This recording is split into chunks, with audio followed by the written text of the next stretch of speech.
I was frozen in place, listening to my wife and her sister discuss the end of our marriage like it was just another business transaction. Sarah's voice carried that familiar tone of smug satisfaction as she adjusted her designer handbag. Once he signs those papers in September, you'll finally be free to live the life you deserve. Rebecca. My hands trembled as I pressed myself against the kitchen wall, my phone secretly recording every venomous word. 23 years of marriage, and this was how I discovered the truth about the woman I'd built my entire world around. Before we dive deeper into this story, make sure to hit that subscribe button and let me know in the comments where you're watching from. Your support keeps these stories coming. The conversation that destroyed my world had started innocently enough. I'd come home early from the hardware store, hoping to surprise Rebecca with dinner plans. Her car was in the driveway, but so was Sarah's red BMW. Strange, since Rebecca had told me that morning she'd be visiting her mother all afternoon. I'd entered through the side door, planning to grab a cold drink before announcing myself, when Sarah's voice stopped me cold. The lawyer says it's perfect timing. With the new state regulations, Rebecca's entitled to half of everything, plus long-term spousal support. My blood ran cold as I realized they were talking about me, about us, about the end of everything I thought we'd built together. Rebecca's laughter echoed through our kitchen, the same laugh that had charmed me during our college years when she was struggling to pay tuition and I was working double shifts at the lumberyard. The hardware business alone is worth $800,000, she said, examining her freshly manicured nails. At the rental properties, the vacation cabin, our investments, we're looking at nearly $2 million total. My legs nearly gave out beneath me. 2 years of secret planning, while I'd been working 60-hour weeks, believing we were building our future together.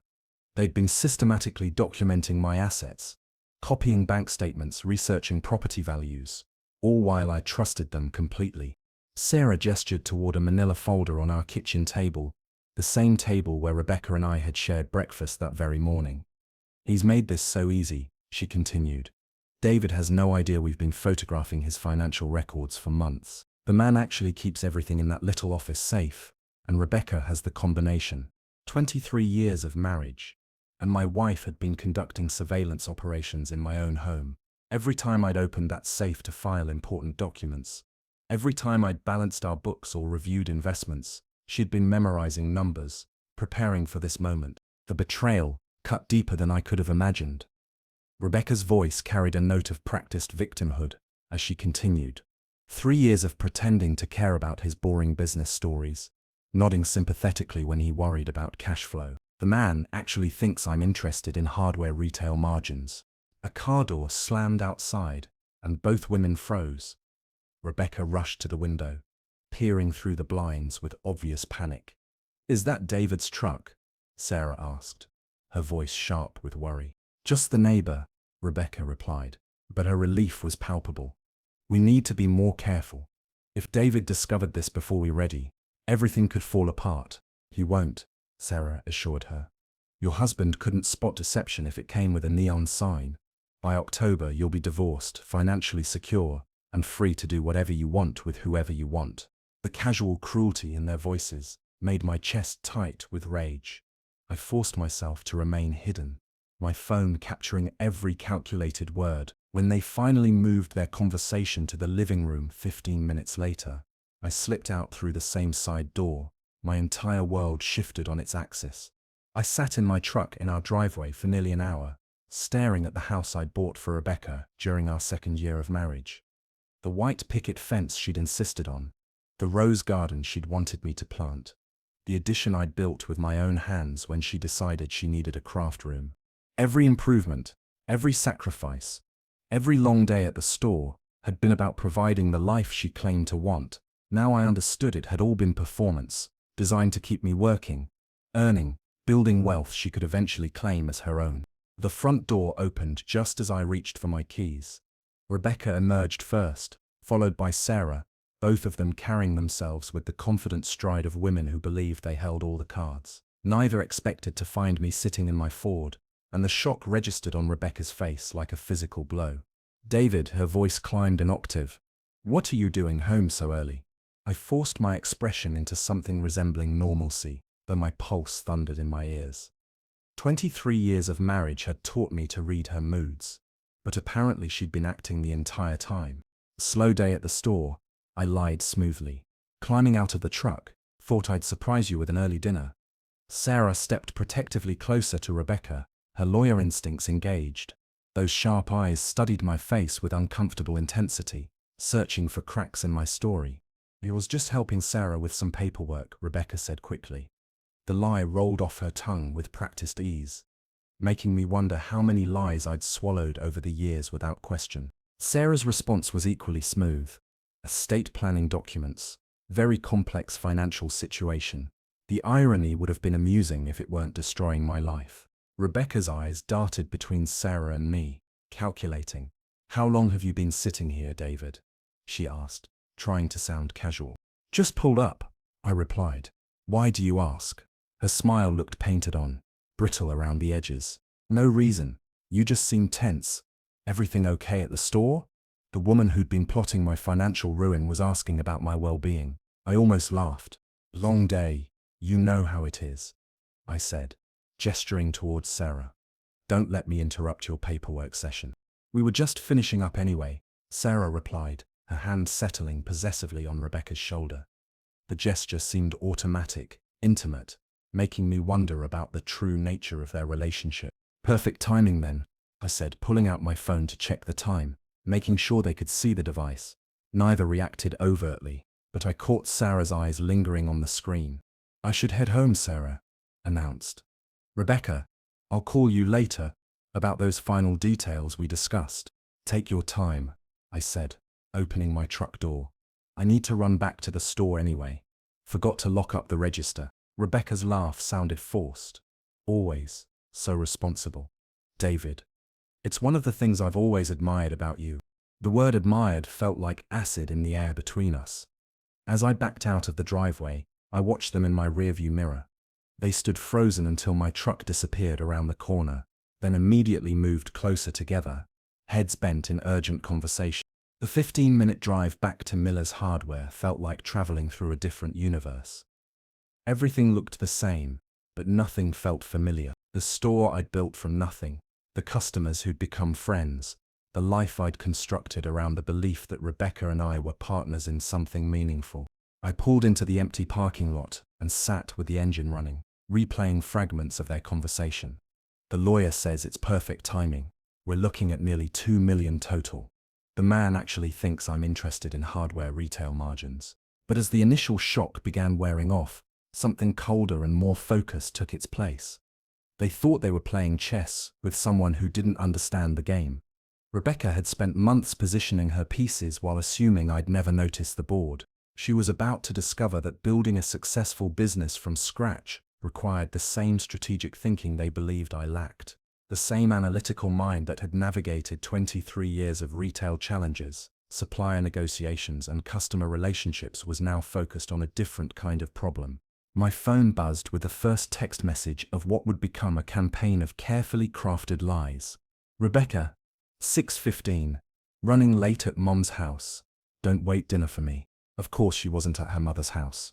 She was probably meeting with Sarah to discuss damage control strategies, wondering how much I might have overheard, planning their next moves. But Rebecca had made a crucial error in her strategic planning. She'd underestimated the man who'd built Miller's Hardware from a single storefront into the region's most successful independent retailer. The same methodical approach that had grown our business would now be applied to protecting everything we'd built together. We spent the next hour making calls from the store's office. First to Tom Bradley at First National, my banker for 15 years and golf partner every Sunday morning. "Account security review," I explained. "I need to verify all authorized signers and implement additional protective measures." Tom's response was exactly what I'd hoped for. "Of course, David, given the current economic uncertainty, many of our business clients are implementing enhanced security protocols. How comprehensive do you want these measures to be? Every account, every credit line, every automatic payment system," I replied. "Full verification required for any transactions over $500. The security protocols activated within 2 hours. Rebecca's first declined transaction came at 7:43 that evening. when she tried to pay for dinner at Romano's, the same Italian restaurant where we'd had our first date 24 years ago. Her panicked call came 20 minutes later. "David, something's wrong with our accounts. My card was declined at dinner, and when I called the bank, they said there's a security hold. Do you know anything about this?" Perfect innocence in her tone. No mention of the joint account I'd never authorized. No acknowledgement of the money that had been systematically transferred without my knowledge. No admission that she'd been moving funds in preparation for divorce proceedings. "Security hold," I repeated thoughtfully. "That sounds serious. Did they explain what triggered it?" "Something about account verification and suspicious activity patterns," she said, genuine distress bleeding through her deception. "It's embarrassing, David. I'm sitting here with Sarah and her mother, and I can't even pay for my own meal. I'll call Tom first thing in the morning." I assured her, "We'll get this straightened out." But I didn't call Tom. Instead, I drove to Sarah's law office downtown, where the lights burned late into the evening. Through the reception area windows, I could see two figures hunched over a conference table, their emergency planning session visible to anyone who cared to look. They spent 3 hours coordinating their response to what they perceived as my defensive move. Phone calls to other attorneys, research into emergency legal procedures, strategies for accelerating their timeline. Neither realized their opponent had spent the entire day several moves ahead, documenting every panicked reaction, every desperate adjustment to their conspiracy. Thursday morning brought Margaret's next miscalculation. She arranged to meet with Linda Morrison, whose reputation for aggressive divorce tactics was well known in our small town. The consultation lasted 2 hours, ending with Rebecca emerging from the downtown office looking frustrated and defeated. Linda Morrison specialized in cases where substantial assets were involved, but she also had a reputation for honesty. Unlike some attorneys, she wouldn't file frivolous claims or pursue strategies that could backfire spectacularly on her clients. My guess was that Linda had told Rebecca exactly what any competent lawyer would say. Financial protection measures implemented by a spouse during marital difficulties weren't necessarily abuse, especially when those measures appeared to be responses to suspicious account activity and unauthorized transfers. Rebecca's afternoon was spent at the public library, researching divorce law and spousal rights. 3 hours of desperate education in legal realities she'd never bothered to understand when the conspiracy seemed simple and foolproof. Meanwhile, I was having lunch with Jim Peterson, who owned the largest construction company in the county and happened to be Sarah's brother-in-law. Small towns have their advantages when information needs to flow in specific directions. "Jim, I mentioned over coffee I'm dealing with some family difficulties. Currently, Rebecca and Sarah have developed some concerning ideas about our finances. I might need character references if this situation escalates." "Of course, David," Jim replied immediately. "Anyone who knows you understands your integrity. Whatever Rebecca thinks she's planning, she's picked the wrong man to target." By evening, the foundation of Rebecca's social support network was already shifting. Word travels fast in a community where everyone knows everyone else's business. The woman who'd planned to destroy my reputation was discovering that 23 years of honest dealing carried more weight than 2 years of secret plotting. Friday brought Rebecca's most desperate gambit yet. She called my daughter Jennifer, who lived 2 hours away in the state capital, working as a nurse practitioner. The conversation, which Jennifer later shared with me, revealed just how far Rebecca was willing to go. Mum claimed Dad was having some kind of emotional breakdown. Jennifer told me, during our weekend phone call, she wanted me to intervene, maybe help convince you to seek counseling. She said you were exhibiting controlling behaviors and paranoid thinking. The audacity was breathtaking.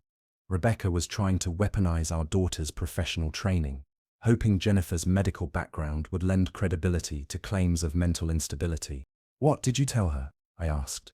"That I've never seen any evidence of the behaviors she was describing," Jennifer replied, "and that if she was genuinely concerned about your mental health, she should encourage you to speak with your doctor, not try to orchestrate family interventions based on second-hand observations." My daughter's professional skepticism had protected both of us from Rebecca's manipulation attempt, but it also revealed how comprehensive their character assassination strategy had become. They weren't just planning to steal my assets, they intended to destroy my reputation and relationships in the process. Saturday morning, I was reviewing inventory reports at the store when Mike Rodriguez arrived for our 10 o'clock appointment. Mike ran a small private investigation firm, primarily handling insurance fraud and background checks for local businesses. His services had become necessary given the scope of Rebecca's deception. I need documentation of financial irregularities, I explained, sliding bank statements across my desk, unauthorized account access, fund transfers, any evidence of systematic asset research. Mike studied the paperwork with professional detachment. This is more comprehensive than typical marital fraud cases, he observed. Your wife's been conducting what amounts to financial reconnaissance for months. How long to get everything documented? 2 weeks for a complete analysis, he replied. But David, I have to ask, are you planning to pursue criminal charges? This level of premeditation could support fraud allegations beyond divorce court. I hadn't considered criminal prosecution, but Mike's question opened possibilities I'd dismissed too quickly. Rebecca and Sarah had conspired to steal marital assets through deception and false legal claims. In any other context, their behavior would be classified as fraud.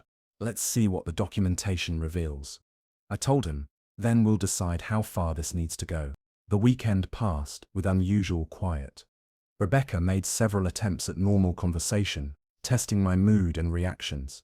She cooked my favorite meals, suggested we watch movies together, even mentioned planning a vacation once things settled down at the store. Every gesture felt calculated now, designed to maintain the fiction of our marriage, while her lawyers prepared divorce papers. The woman who'd mocked my business concerns to Sarah was now pretending interested concern about quarterly sales figures. Monday morning brought the revelation that would shift our entire conflict. Tom Bradley called just after I opened the store, his voice carrying the formal tone he reserved for serious banking matters. David, we've completed the account security review you requested. There are some irregularities you need to know about. The irregularities included a joint savings account I'd never opened, with Rebecca and Sarah both listed as signers. $47,000 had been transferred from our business checking account over 8 months, moved in amounts just below the reporting thresholds that would trigger automatic notifications. Sarah Morrison, attorney at law, had been systematically embezzling funds from my business while planning to steal everything else through divorce proceedings. Her legal expertise had been used to identify exactly how much money could be moved without triggering bank security protocols. Tom's investigation had also revealed something else interesting. The account had been opened using forged business documents, including my signature on authorization forms I'd never seen. Rebecca and Sarah hadn't just planned to defraud me in divorce court. They'd already been defrauding me for months through identity theft and forgery. I hung up from Tom's call and immediately dialed Mike Rodriguez. The financial documentation we discussed, I told him. We need to add identity theft and forgery to the investigation scope. Criminal charges, he asked. Definitely criminal charges. The transformation from victim to prosecutor felt strangely liberating. For 6 days, I'd been reacting defensively to their conspiracy, protecting assets and gathering evidence. Now I was building a case that could send both women to prison. Tuesday afternoon brought Rebecca's most desperate performance yet. She arrived at the store just before closing, her eyes red with what appeared to be genuine tears. David, I need to talk to you about our marriage, she began, settling into the chair across from my desk. I feel like we've been growing apart, and I don't want to lose what we have. The irony was suffocating. The woman who'd been planning our divorce for 2 years was now pleading to save our relationship. What's brought this on? I asked, maintaining careful neutrality. Little things, she replied. The way you've been distant lately. The account security measures that made me feel like you don't trust me. I know you're under stress with the business, but I want you to know that I'm here to support you. Every word was calculated manipulation, designed to make me doubt the evidence I'd gathered. Rebecca was hoping to convince me that her behavior was normal marital concern, not conspiracy preparation.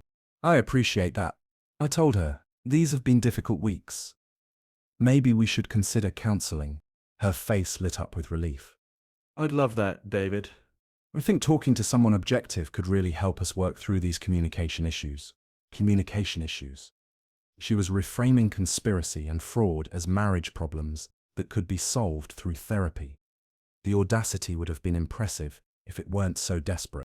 I'll look into counselors tomorrow, I promised, But Rebecca, I need to ask you something directly. Are you happy in our marriage? Do you see a future for us together? The question hung in the air like a loaded weapon. Rebecca's answer would determine whether she continued the deception or finally told me the truth. Of course I see a future for us, she said, reaching across the desk to touch my hand. David, you're the most important person in my life. Whatever problems we're having, we can fix them together. More lies delivered with practiced sincerity. The woman who'd called me the old fool to Sarah was now declaring me the most important person in her life. That's good to hear, I replied, squeezing her fingers gently. Because I've been worried that maybe you weren't as committed to our marriage as I thought. Her smile faltered for just a moment before recovering. What would make you think that? Just intuition, I suppose. Sometimes I feel like you're keeping secrets from me. Rebecca's grip on my hand tightened slightly. What kind of secrets, David? Financial things, mostly. I shrugged, as if the thought had just occurred to me. Sometimes I get the feeling that you're more interested in what we own than in our relationship itself. The accusation was dangerously close to the truth, and Rebecca's response revealed how prepared she was for this conversation. David, that's not fair, she said, hurt bleeding into her voice. Yes, I care about our financial security. We're not getting any younger, and I want to make sure we're prepared for retirement, for medical expenses, for whatever life brings. But that doesn't mean I value money more than I value you. Brilliant deflection, turning financial opportunism into reasonable concern for our future. If I hadn't heard her real motivations with my own ears, I might have been convinced. You're right, I admitted. I'm probably just stressed about the quarterly taxes and vendor payments. Sometimes I think I focus too much on business and not enough on us. Rebecca's relief was visible. That's exactly what I mean about communication, she said. When you keep your worries to yourself, I start imagining problems that might not even exist. We talked for another hour, Rebecca skillfully steering the conversation toward normal marital concerns, while avoiding any topic that might reveal her conspiracy. She left the store that evening believing she'd successfully managed my suspicions, convinced she'd bought herself more time to prepare for divorce proceedings. What she didn't know was that Mike Rodriguez had spent the afternoon installing discreet recording equipment throughout our house.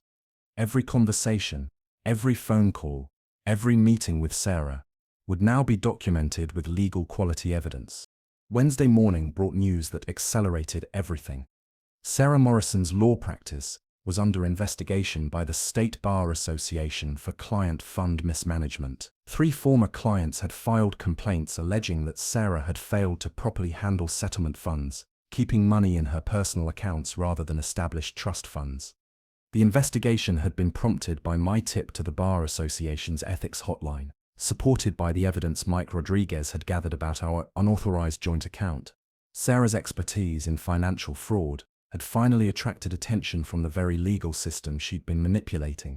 Rebecca's reaction to the news revealed just how much her confidence depended on Sarah's legal guidance. When Sarah called that evening to discuss their strategy, I could hear panic in both their voices from the recording equipment Mike had installed. We need to accelerate everything, Sarah insisted. If the Bar Association investigation expands, they might discover our account arrangement. What about the divorce papers? Rebecca asked. File them tomorrow. Emergency proceedings claiming financial abuse. We paint David as controlling and paranoid. Point to the account security measures as evidence of his manipulative behavior. But what if he fights back? Then, we escalate. Restraining orders if necessary. Make him look like the aggressive party, while positioning you as the victim. Their desperation was transforming conspiracy into harassment, civil fraud into criminal activity. Every conversation provided more evidence for the prosecution case I was building with Mike's help. Thursday brought the final confrontation.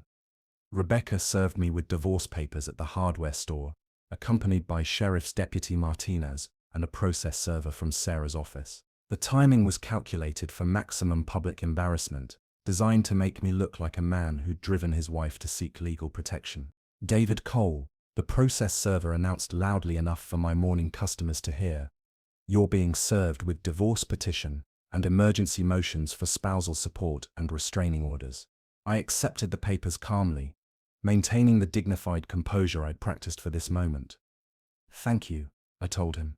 Please tell Mrs. Morrison that my attorney will respond appropriately. Rebecca stood near the counter, her victim act perfectly performed for the customers who'd stopped their shopping to witness the drama. Her shoulders trembled with what appeared to be fear, her eyes avoiding mine as if I posed some kind of threat. The performance was Oscar-worthy, designed to generate sympathy and social pressure. Unfortunately for Rebecca, her audience included several people who'd heard rumors about her conspiracy, who'd noticed her changed behavior over the past year, who'd watched her transformation from supportive wife to entitled opportunist. Mrs. Peterson whispered something to Mrs. Johnson that made both women frown in Rebecca's direction. Mr. Williams, who'd been buying supplies for his construction business, shook his head with obvious disgust. The community response wasn't what Rebecca had expected. After they left, I called James Harrison, the attorney I'd retained the previous week. Jim, they just served the papers. Emergency hearing is scheduled for Monday morning. Are you ready? He asked. More than ready, I replied. We have everything we discussed, plus additional evidence they provided yesterday evening. The additional evidence was Rebecca and Sarah's recorded conversation about perjury strategies, documented plans to file false abuse allegations, and detailed discussions of how to manipulate court proceedings through deception. Monday morning's hearing would be their final gambit, and my complete victory. The Riverside County Courthouse felt different on that Monday morning, as if 23 years of honest reputation had crystallized into something tangible I could carry into battle. Judge Patricia Williams presided over domestic relations court with no-nonsense efficiency, having seen every form of family deception imaginable. Rebecca sat at the plaintiff's table, with Sarah Morrison, wearing the carefully chosen outfit of an abused wife. Conservative dress, minimal makeup, nervous demeanor that might have been genuine given the stakes they were facing. Mrs. Cole, Judge Williams began, reviewing the emergency motion paperwork. You allege your husband has engaged in financial abuse and intimidation. Can you describe specific incidents that led you to fear for your safety? Rebecca's voice trembled with practiced vulnerability. Your Honor, for months my husband has been restricting my access to our accounts, monitoring my spending, making threats about what would happen if I tried to leave. What kind of threats, Mrs. Cole? Financial threats, she replied. That I'd be left with nothing. That he'd use his business connections to destroy my reputation. Last week, he completely cut off my access to money, even for basic necessities. I watched my wife of 23 years perjure herself, with increasing confidence. Each lie built upon the previous one, creating fictional abuse from a man who'd spent decades providing every comfort she demanded. Judge Williams turned to my attorney. Does the defendant wish to respond? James Harrison stood with calm authority, earned through 30 years of practicing law, without suborning perjury. Your Honor, we have evidence that Mrs. Cole's claims are not only false, but part of a deliberate conspiracy to defraud the defendant of marital assets. That's a serious allegation, Counselor. We have audio recordings of Mrs. Cole and her co-conspirator, Sarah Morrison, planning this exact scenario 8 weeks ago, James continued. Margaret's face went white. Sarah Morrison whispered frantically in her client's ear. But damage control was impossible when your entire case was built on lies. I'd like to present Exhibit A, James announced, connecting his phone to the courtroom's audio system. Rebecca's voice filled the chamber. Once he signs those papers in September, we'll have everything we planned for. For 37 minutes, Judge Williams listened to the complete conspiracy unfold. Rebecca's mockery of our marriage, Sarah's legal strategies for asset seizure, a calculated plan to manipulate my daughter's medical expertise. The man actually thinks I'm interested in hardware retail margins. Rebecca's recorded voice declared with casual cruelty. I watched my wife's fabricated victim narrative crumble in real time. Her coached testimony about fearing for her safety became absurd when contrasted with her recorded laughter about manipulating the old fool. Judge Williams stopped the recording. Mrs. Cole, do you have any response to this evidence? Rebecca's mouth opened and closed silently. Sarah Morrison's face had gone pale as she realized her client had used her to file fraudulent court documents. Your Honor, Sarah said carefully, I request permission to withdraw from this case. I was not informed of these circumstances when I agreed to representation. Motion granted, Judge Williams replied. Then she fixed Rebecca with the stare she reserved for perjurers. "Mrs. Cole, I'm dismissing your motion with prejudice. Furthermore, I'm referring this matter to the District Attorney's Office for investigation of possible perjury charges." The gavel fell with finality that echoed through the courtroom. 3 weeks later, the divorce settlement reflected Rebecca's spectacular miscalculation. Her documented deception eliminated any claim to spousal support, and the prenuptial agreement she'd forgotten about, signed eagerly in our early years, limited her to minimal asset division. Sarah Morrison's law license was permanently revoked when the Bar Association discovered the full extent of her client fund mismanagement. Last I heard, she'd moved to another state and was working as a paralegal. Rebecca filed for bankruptcy 6 months later, unable to afford legal representation after Sarah's firm collapsed. The retail job she found at the mall where she once spent my money on luxury items carried its own poetic justice. 8 months later, I was reviewing quarterly reports in my newly expanded hardware store when Jennifer called with news that made me smile. "Dad," she said, "I wanted you to know that I'm getting married next spring. Tom Richardson, the contractor I've been seeing. You'd really like him." "I'm happy for you, sweetheart," I replied. "Tom's a good man with solid values. Unlike some people we could mention," she added dryly. "I've learnt the difference between love and performance." I told her, "Your Tom loves you for who you are, not what you can provide him." The store feels different now, quieter, but more honest. No more performed conversations or calculated affection. Just the sound of rain on windows I installed myself, in a business that's finally secure again. Rebecca had been right about one thing. I really had believed she loved me. Now I understand the difference between genuine partnership and elaborate deception. The 23 years weren't entirely wasted. They taught me the value of truth in relationships, the importance of trust, and the strength that comes from building something authentic rather than maintaining something false. If this story resonated with you, please hit that like button, subscribe to the channel, and share your thoughts in the comments below. Your engagement helps us bring you more stories about truth, justice, and the consequences of betrayal. Thanks for watching, and I'll see you in the next video.